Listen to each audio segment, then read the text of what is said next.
Shalom Bapak Ibu, saudara-saudara kekasih dalam nama Tuhan kita, Tuhan Yesus Kristus. Dan selamat bertemu kembali di YouTube saya, Pendeta Rudolf H. Pasaribu Channel. Dengan dan lewat channel ini, saya komit untuk senantiasa menyebarkan pengajaran firman Tuhan. Karena saya percaya berlandaskan Yesaya pasal 55 ayat 11, bahwa firman Tuhan yang saya dan Bapak Ibu, saudara-saudara semuanya juga ikut sebar lewat apapun, termasuk lewat video ini, tidak akan kembali dengan sia-sia, tetapi akan bekerja sendiri lewat kuasa dan berkat urapan Roh Kudus.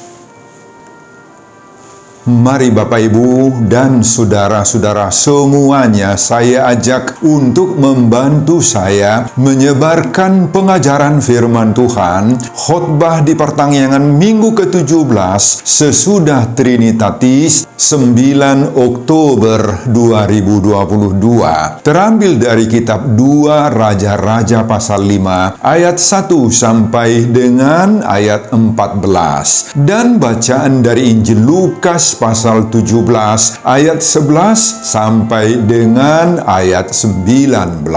Diikat oleh topik atau tema iman yang menyelamatkan. Dalam bahasa Batak Toba dituliskan haporseaon na paluahon. Saya baca untuk kita. Mari Bapak Ibu dan saudara-saudara simaklah pembacaan firman Tuhan berikut ini. Judul perikop 2 Raja-Raja pasal 5 mulai ayat 1 sampai dengan ayat 27 adalah Naaman disembuhkan, dan khotbah kita dari ayat 1 sampai dengan ayat 14. Naaman panglima Raja Aram adalah seorang terpandang di hadapan tuannya dan sangat disayangi, sebab oleh dia Tuhan telah memberikan kemenangan kepada orang Aram.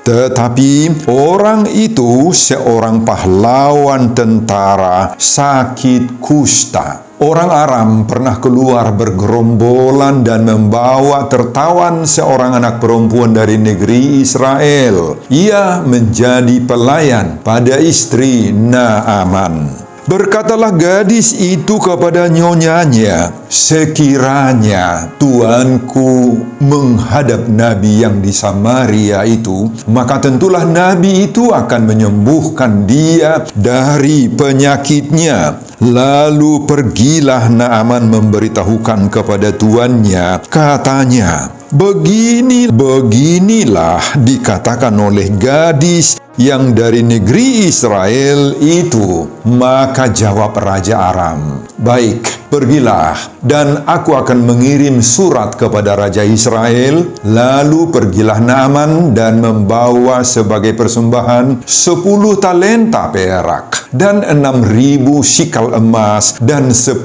potong pakaian. Ia menyampaikan surat itu kepada Raja Israel yang berbunyi, sesampainya surat ini kepadamu, maklumlah kiranya bahwa aku menyuruh kepadamu Naaman, pegawaiku, supaya engkau menyembuhkan dia dari penyakit kustanya. Segera sesudah Raja Israel membaca surat itu, dikoyakkannya lah pakaiannya, serta berkata, Allahkah aku ini yang dapat mematikan dan menghidupkan, sehingga orang ini mengirim pesan kepadaku, supaya ku sembuhkan seorang dari penyakit kustanya? Tetapi sesungguhnya, perhatikanlah dan lihatlah, ia mencari gara-gara terhadap aku. Segera sesudah didengar Elisa abdi Allah itu bahwa Raja Israel mengoyakkan pakaiannya, dikirimnyalah pesan kepada raja, bunyinya, mengapa engkau mengoyakkan pakaianmu? Biarlah ia datang kepadaku, supaya ia tahu bahwa ada seorang nabi di Israel. Kemudian datanglah Naaman dengan kudanya dan keretanya, lalu berhendak berhenti di depan pintu rumah Elisa. Elisa menyuruh seorang suruhan kepadanya mengatakan, "Pergilah mandi 7 kali dalam sungai Yordan, maka tubuhmu akan pulih kembali sehingga engkau menjadi tahir." Tetapi pergilah Naaman dengan gusar sambil berkata,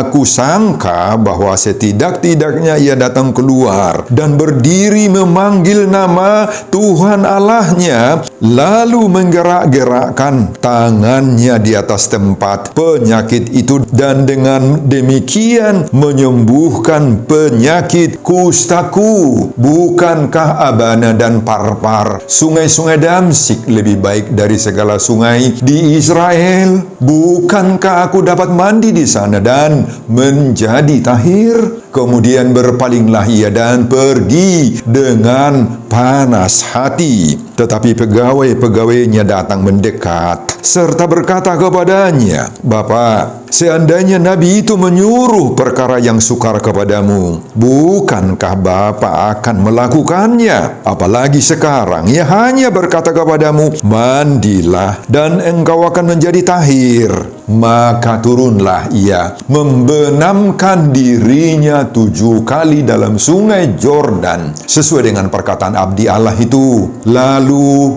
pulihlah tubuhnya kembali seperti tubuh seorang anak, dan ia menjadi tahir.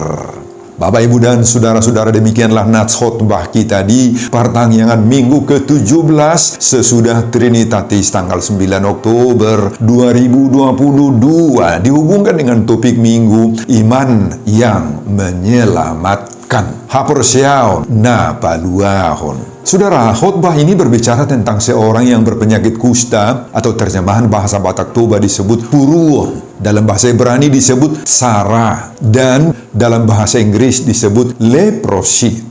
Kusta merupakan salah satu jenis penyakit kulit yang paling berbahaya. Penyakit ini menyebabkan kulit manusia rusak, busuk, bernanah, bahkan hingga berjatuhan. Dalam bahasa Batak Toba disebut maturtur. Penyakit ini menular. Itu sebabnya ada aturan bagi masyarakat Yahudi, sebagaimana pada kitab Imamat pasal 13, bahwa orang yang berpenyakit kusta akana puruon harus diusir dari rumahnya dan dikucilkan dari pergaulan masyarakat sehari-hari. Seluruh harta miliknya dianggap najis, dan pakaiannya juga harus dimusnahkan, dibakar. Rambutnya dibiarkan panjang, tidak boleh dipangkas. Mereka dilarang berdiri pas di arah berhembusnya angin.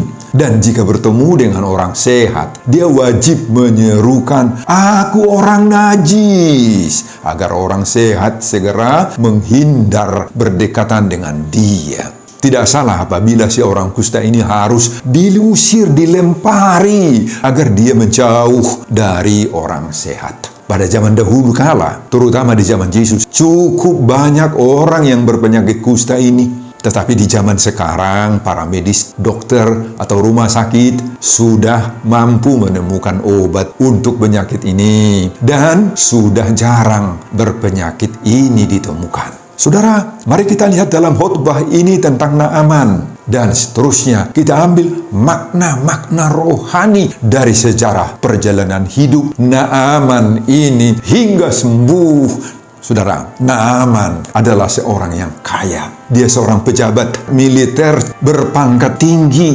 mengalami penyakit kusta. Dialah panglima angkatan bersenjata negeri Aram, sebagaimana ayat 1 ini. Dalam bahasa Ibrani dia disebut Sarar, artinya Commander of the Army, komando angkatan bersenjata. Tentu berpangkat jenderal berbintang, mungkin dapat disejajarkan dengan jabatan pangap lah pada zaman kita. Dia adalah seorang terpandang. Saudara, tragis sekali kalau seorang yang berpangkat jenderal seperti Naaman ini, Bapak Ibu, panglima angkatan bersenjata, di mana berbagai-bagai bintang atau kebesaran kehormatan tentunya bertengger di pundaknya, di dadanya, sekarang jatuh berpenyakit kusta. Nah, ini sangat-sangat mengherankan Bapak, Ibu, dan saudara-saudara. Kalau latar belakangnya seorang biasa-biasa saja, apalagi orang yang sederhana, miskin lagi,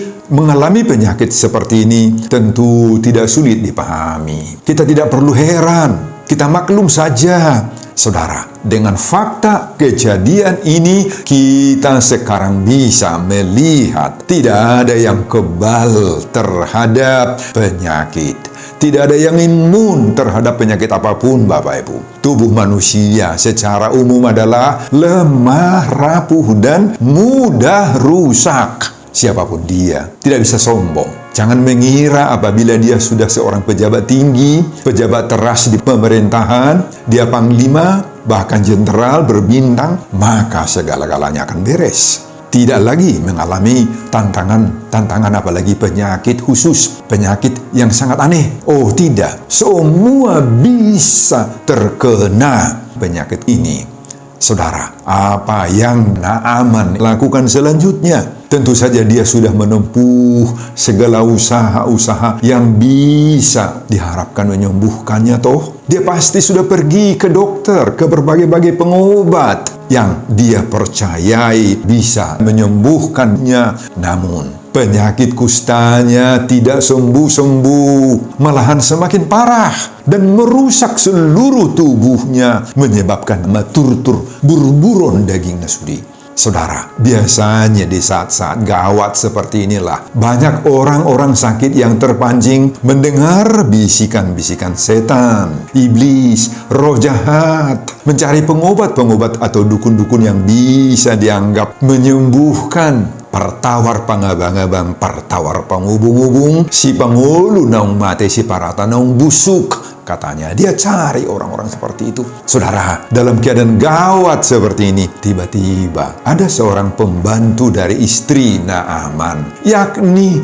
seorang perempuan Israel. Dan perempuan pembantu inilah yang memberitahukan kepada dia bahwa ada orang yang bernama Elisa, seorang hamba Tuhan di Israel, dan mampu menyembuhkan oleh berkat dan karunia Tuhan. Nah, si pembantu ini menyarankan agar Jenderal Naaman itu pergi sajalah menemui hamba Tuhan yang bernama Elisa itu. Saudara, kita lihat di sini ada peranan seorang pembantu rumah tangga untuk membawa atau mendorong tuannya mengenal Allah atau percaya kepada Allah. Biarpun dia seorang pembantu yang menurut banyak orang saat itu tidak ada apa-apanya, bahkan dia dilecehkan, tetapi dia mau bersaksi akan kuasa Tuhan yang maha hebat, yang bisa menyembuhkan segala penyakit apapun.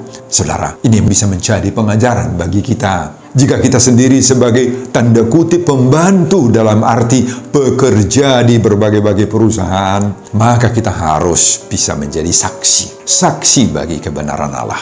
Atau apabila anak-anak kita, baik laki-laki atau perempuan, dalam posisi tanda kutip lagi membantu dalam arti bekerja di berbagai-bagai instansi, di berbagai-bagai lapangan pekerjaan yang selalu kita sebut markuli-kuli, maka mereka harus bisa menjadi saksi Kristus, harus bisa menjadi berkat bagi orang lain, termasuk bagi pemilik usaha itu. Saudara, Naaman mendengar usul dan dorongan pembantunya, dan kemudian dia pergi ke Israel. Naaman tidak menganggap sepi usul dari pembantunya. Dia menanggapinya dengan serius dan melaksanakannya. Kita lihat di sini kerendahan hati daripada Naaman. Saudara, banyak di antara kita yang tidak menghargai pembantunya, apalagi dalam hal-hal yang sangat-sangat penting, urgen, dan yang sangat mendasar, yakni soal-soal apalagi menyangkut kesehatan atau soal hidup atau mati.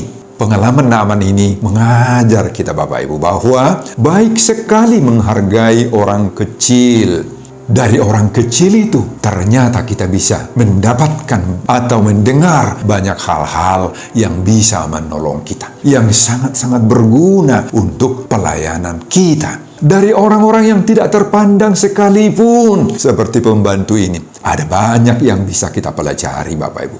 Naaman tidak pandang enteng, tidak remeh terhadap orang kecil. Inilah kerendahan hati Naaman, yang meskipun selanjutnya melewati berbagai-bagai pengalaman sulit nanti berikutnya, tetapi membuahkan hasil yang menggembirakan baginya.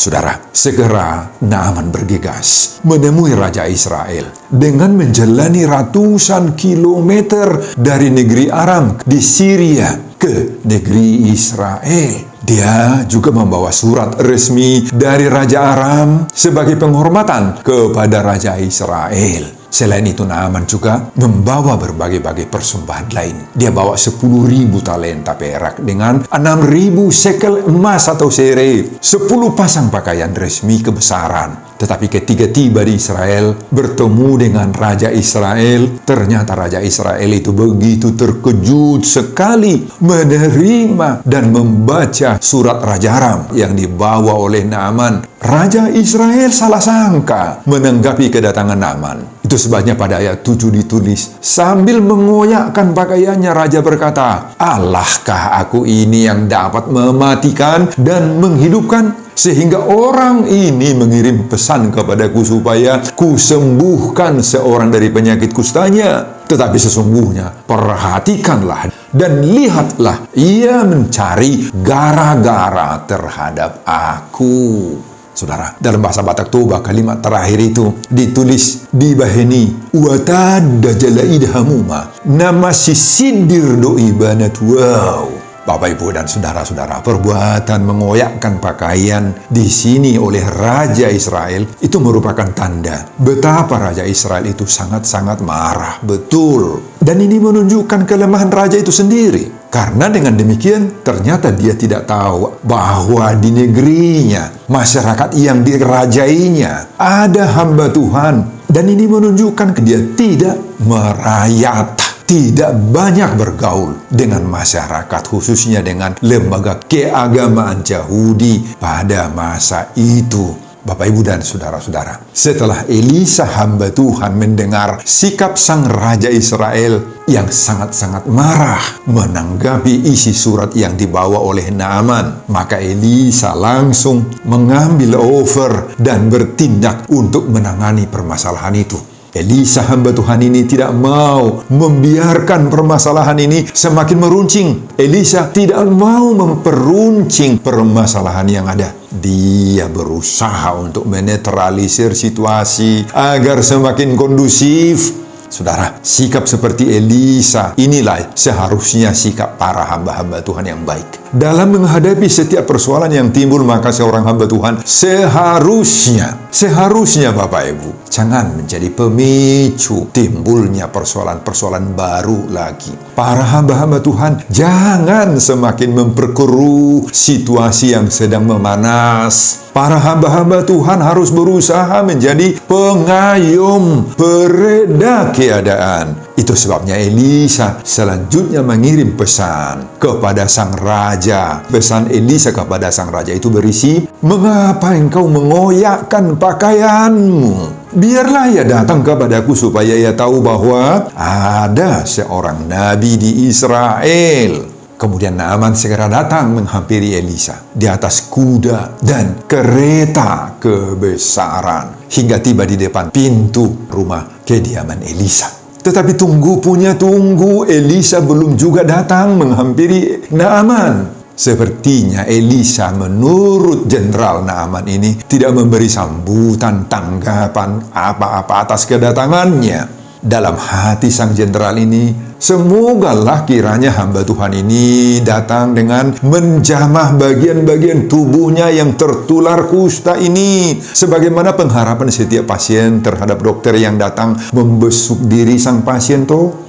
Naaman berharap sang hamba Tuhan Elisa ini akan berdoa sambil menumpangkan kiranya tangannya ke atas tubuhnya, atau mungkin juga membaca firman dan bahkan akan menyampaikan kata-kata kuasa yang menyembuhkan. Tetapi Elisa tidak melakukan hal seperti itu. Sebaliknya, Elisa hanya menyuruh utusannya menyampaikan pesannya sepatah kata saja. "Pergilah mandi 7 kali celup di dalam sungai Yordan." maka tubuhmu akan pulih kembali sehingga engkau menjadi tahir. Ayat 10. Saudara, bagaimana sikap Jenderal Naaman mendengar suruhan hamba Tuhan untuk mandi di sungai Jordan 7 kali celup?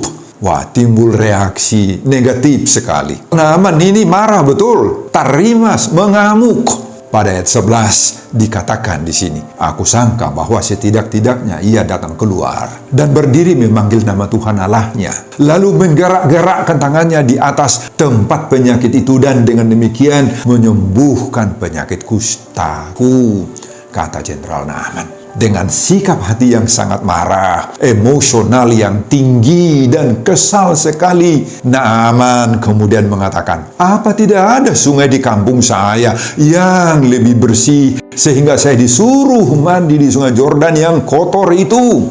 Pada ayat 12 ditulis, bukankah Abana dan Parpar, sungai-sungai Damsyik, lebih baik dari segala sungai-sungai di Israel? Bukankah aku dapat mandi di sana dan menjadi tahir? Kemudian berpalinglah ia dan pergi dengan panas hati, bergegas pulang. Tetapi di tengah perjalanan pulang, beberapa staf yang bersama dengan dia selama perjalanan ini berkata dengan nada kritikan kepada Naaman. Mereka angkat bicara dan memberi saran, advis terhadap tuannya Naaman. Apa kata mereka? Nah, mereka berani sekali. Bapak, seandainya Nabi itu menyuruh perkara yang sukar kepadamu, bukankah Bapak akan melakukannya? Apalagi sekarang yang hanya berkata kepadamu, mandilah dan engkau akan menjadi tahir. Saudara, mereka berani mengatakan hal seperti itu kepada tuannya, kepada atasannya, kepada jenderalnya. Kita lihat di sini. Bawahan harus berani mengkritik, menegur, dan menyadarkan atasan yang sudah mulai bersikap dan bertindak tidak benar. Bawahan tidak boleh bungkem, tidak boleh diam, apalagi demi memperjuangkan kebenaran dan keselamatan. Bawahan tidak boleh bersikap yes men saja atau inggemas saja terhadap atasannya, ingge terus, yes terus, siap terus. Dan ternyata terbukti perjuangan mereka atau bawahan ini membuat Jenderal Naaman akhirnya sadar. Naaman merasa teguran para pegawai-pegawainya, stafnya, bawahannya itu benar sekali. Dan mereka akhirnya berbalik lagi menuju sungai Jordan. Dan sesampainya di sungai Jordan, Jenderal Naaman mencopotin semua tanda-tanda bintang yang melekat pada baju kebesarannya. Semua tanda-tanda pangkat-pangkat sebagai simbol kesombongan bagi Naaman ini, semuanya dibuka. Dan mulailah dia mencemplungkan dirinya, manornok pedagingnya ke dalam sungai Jordan sebanyak 7 kali celup. Dan ternyata penyakit kusta Naaman sembuh, hilang sama sekali, Bapak Ibu. Wah, luar biasa.